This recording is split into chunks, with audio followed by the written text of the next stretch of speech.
আমেরিকার পক্ষে এটা এই যুদ্ধে জয় করা সম্ভব না।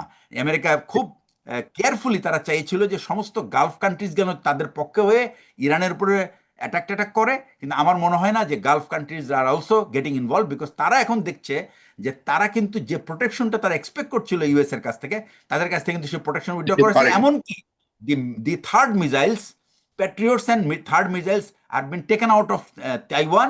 It is being taken out of Korea. শুধু জাপানেরটা রয়ে গেছে। Everything has been taken out because all has been exhausted in last 5 days of war. ইরাকে যাই হোক না কেন তাদের কিন্তু চিন্তা চেতনায় সবসময় ছিল ইরান। এটা আরেকটা কারণ হলো ইরানের যে প্রক্সি, যে নন স্টেট অ্যাক্টার্স যেটাকে বলে, যেমন হিজবুল্লাহ একটা গ্রুপ, তাদেরকে পুরোপুরি আর্ম করতো ইরান, এবং এটা আসতো থ্রু সিরিয়া। তো বাশার সেখানে আসাদ সেখানে থাকার ফলে এই রুটটা ছিল সামহট সেফ। তো এটা কোনোভাবেই কন্ট্রোল করতে পারছে না। সো ইসরায়েলের জন্য হেডেক ছিল হিজবুল্লাহ, হেডেক ছিল সিরিয়া, হেডেক ছিল হামাস এবং ইরান। এবং এখন নতুন যে হেডেকটা শুরু হয়েছে সেটা হলো হুতিজ। তো হুতিজকে কন্ট্রোল করার জন্য তারা somehow they have convinced Saudi Arabia, এবং they have tried their best, but I don't think that হুতিজকে তারা কন্ট্রোল করতে পারে। এখন হুতিজদের অবস্থা এমনও ছিল, আমি 2023-এ I met the head of the UN representative, এই যে সুইডিশ সিটিজেন, যে নাকি এই ইউএন মনিটরিং এই ইয়েমেনের চুক্তিটা সে মনিটর করছিল। তো I had a scope to listen to his briefing. আমাদের একটা প্রাইভেট ভিজিট ট্যুর ছিল, আমাদের একটা এডুকেশন গ্রুপের একটা প্রাইভেট ট্যুর ছিল। It is from all over the world, there are people from America, from UK, New Zealand, এবং আমাদের একটা ক্লাসমেট, ওই সে ছিল actually his military adviser to the UN SRSG of that mission. তো ওইখানে আমরা জানলাম সেটা যে হুতিদেরকে কিন্তু আর ইরানিরাও কন্ট্রোল করতে পারছে না। হুতিরা they were equipped so much, তারা এখন বলতে চাচ্ছে যে তারা তাদের ভবিষ্যৎ এবং তাদের ভালো তারা নিজেরাই ঠিক করবে। So Houthis have gone out of control of Iran, but they are still dependent on Iranian resources. তো এই একটা পরিস্থিতিতে কিন্তু প্রথমে তারা কি করলো, তাহলে আগে আপনাদের সবাই মনে থাকতে পারে 2008 সালে কিন্তু তারা হিজবুল্লাহকে একবার ট্রাইড করেছিল হিজবুল্লাহকে হারানোর জন্য, but that war was actually Israel loss that war. এবং যার কারণে তারা ঠিক করেছে যে হামাস এবং হিজবুল্লাহকে একসাথে ট্যাকল করা সম্ভব না, সুতরাং এগুলিকে পিস মিলে ট্যাক করতে। এটা মিলিটারি টার্মিনোলজিতে বলে যে আপনি যখন you have to reduce the objective, এটাকে অবজেক্টিভে যত ছোট করা যাবে তত আপনার কনসেন্ট্রেশন অফ ফোর্স বাড়বে এবং আপনার লেয়ার অফ ফোর্স, আপনার শক অ্যাবজর্ভার ক্যাপাবিলিটি বাড়বে। So you will be able to take that objective easily, much easily. তো এই কাজটা কিন্তু তারা নর্থে ডিফেন্সিভে থেকে সাউথে এই কন্টিনিউয়াসলি অফেন্সিভ করে এই যে হামাসকে তারা পুরোপুরি ডিস্ট্রয় করে ফেলছে। বাট হামাস কিন্তু এখনো ডিস্ট্রয়েড হয় নাই, হামাসকে কিন্তু ডিস্ট্রয় করা সম্ভব হয় নাই। Hamas might have been depleted, but এটা কিন্তু এখন পর্যন্ত শেষ হয়নি, এটা আবার জেগে উঠবে। It is not the first time that Hamas has face this situation. এবারের সিচুয়েশনটা ছিল এক্সট্রাঅর্ডিনারিলি ডিস্ট্রাকটিভ। ঠিক একইভাবে হিজবুল্লার সাথে কিন্তু তারা চুক্তি করলো, এবং হিজবুল্লাহ কিছুটা ব্যাকফুটে ছিল এই আসাদ হেরে যাওয়ার পরে। তারপরে এখন কিন্তু সিচুয়েশনটা ইসরায়েলের ফেভারে ছিল, এবং তখন তারা করলো কি, এই যে গত বছর জুন মাসে তারা প্রথম ট্রাই করলো যে তাদের আমরা নিউক্লিয়ার পাওয়ার আমাদেরকে সরাই ফেলতে হবে। তো সেটা সম্ভবত তারা partially they have been able to damage that. এবং এরপরে তাদের চিন্তা যে আমরা এই ব্রেকটা নেওয়ার পরে আমরা আমাদের স্টক পাইল বাড়াই ফেলি, তারপর আবার আমরা ইরানকে ধরবো। এবং এইবারে কিন্তু তাদের প্ল্যান ছিল যে তারা মিসাইল স্টককে শেষ করে দিবে এবং মিসাইলের সোর্সটাকে তারা শেষ করবে। এইটা যদি করতে পারে, এবং এই কাজটা না করা পর্যন্ত Israel is not like to go to take rest. এখন কথা হলো যে এইটা করার জন্য কাকে তার ইসরায়েলের পাশে কাকে পাবে। সে ইউএসকে কনভিন্স করেছে, দেখো তুমি যাও আর না যাও, I am going to go, and আমি গেলে কিন্তু তোমাকে কিন্তু মারবে, সুতরাং তোমাকে ইনভলভ হতে হবে। এই জন্য কিন্তু মার্কো রুবিও ওইদিন বলেছে that we had to do this operation before Iran could react, because আমরা জানি ইসরায়েল যদি অ্যাটাক করে তাহলে আমাদের উপরে অ্যাটাক হবে। সো অ্যাকচুয়ালি ইউএসের যে একটা মেজর শিফট হয়েছে ইউএস গভর্নেন্সে, সেটা হচ্ছে যে আপনারা দেখে থাকবেন 2003 সালে যখন ইরাকের যুদ্ধে যায় তখন কিন্তু বুশ একটা ন্যাশনাল অ্যাড্রেস করে তারপরে taking the permission from Congress, তারপরে কিন্তু তারা they have gone to war. That means the people were convinced that they need to go into the war because Iraq, Saddam Hussein is a dangerous man. He has got a lot of stockpiles of WMD, so he needs to be destroyed. He needs to be deployed, এবং Iraq needs to be liberated. হুম, এবং তারা example site করেছে কি যে জাপানে এবং জার্মানিতে আমরা মার্শাল প্ল্যান অনুযায়ী আমরা যেখানে যুদ্ধে যাই we recreate a new nation এবং it becomes a very successful nation আর কি। অন দি আদার হ্যান্ড ঠিক তারা কিন্তু নেশন। এটা করতে পারে নাই। তো হুম, এই হলো আপনার সিনারিও। এই ক্যালকুলেশনে কিন্তু US people were not involve, এবং তারা এই মেগা যে মুভমেন্টটার কারণে ট্রাম্প আজকে প্রেসিডেন্ট, সে কিন্তু একটা কারণে আসছে যে Trump will not go to a war in any country. এবং সে ওবামাকে, বাইডেনকে বলছে এরা সব যুদ্ধবাজ ছিল, আমেরিকান ট্যাক্স পেয়ারদের পয়সা দিয়ে যুদ্ধ করছে, but they did not bring anything.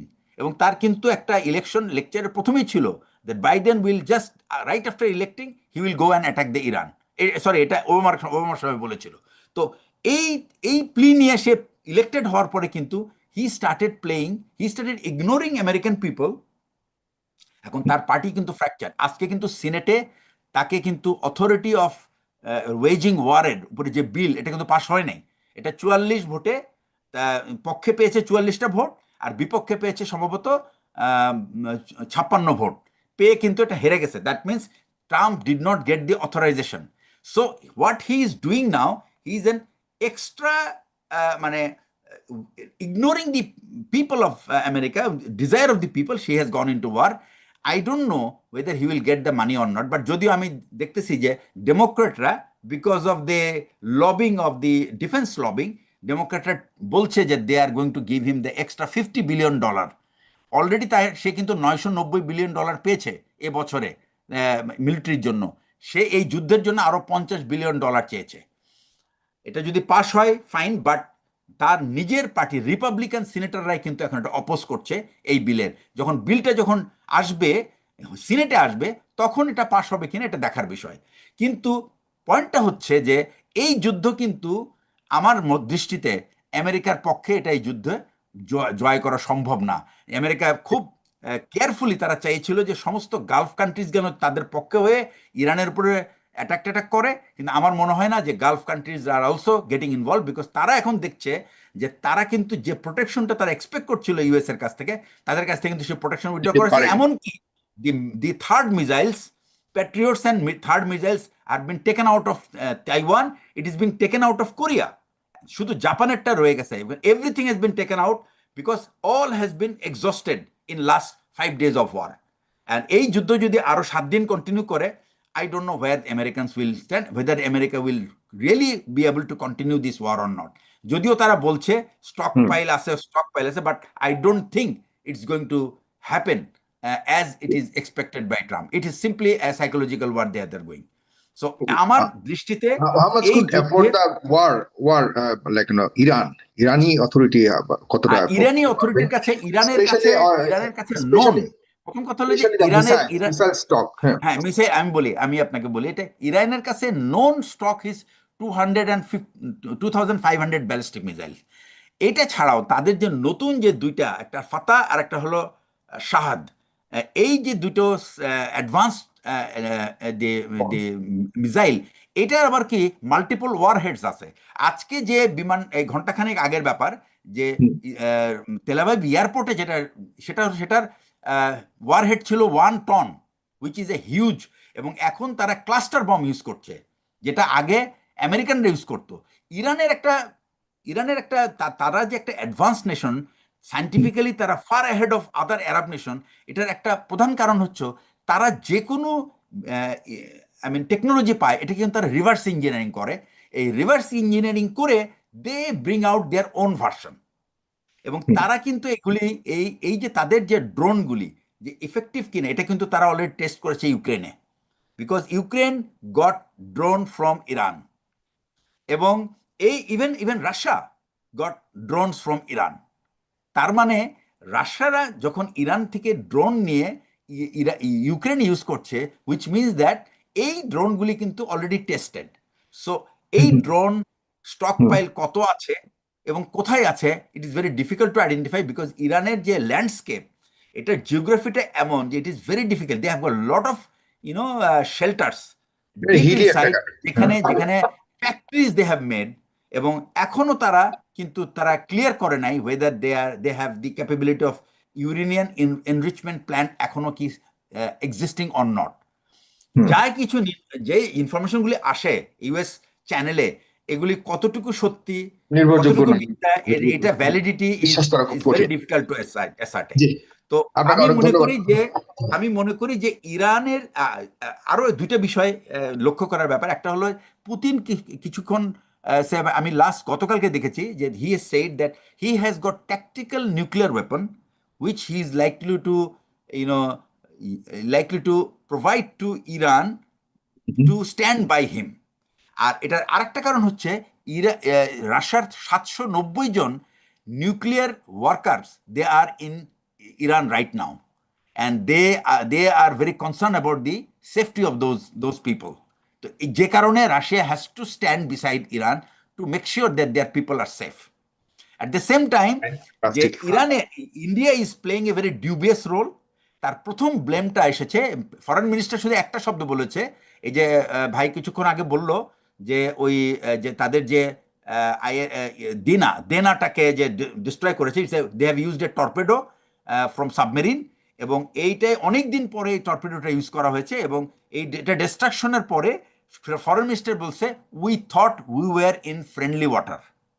This was the word. We thought we were in the friendly water. That means India has broken the trust of Iran, at least on this issue. And they have not rescued their people. It is Sri Lanka who is actually rescuing. And right at this moment, you are right that ওখানে প্রায় সম্ভবত 74টা sheep আটকা পড়ে আছে হরমুজে, and they are not allowed, বলেছে শুধুমাত্র Russian এবং Chinese carriers are allowed to pass through Hormuz, and no other ship is allowed to pass. জি, এই হলো অবস্থা। এই মুহূর্তে Hormuz completely under control of the Iranian authority. Iranian authority. Thank you so much.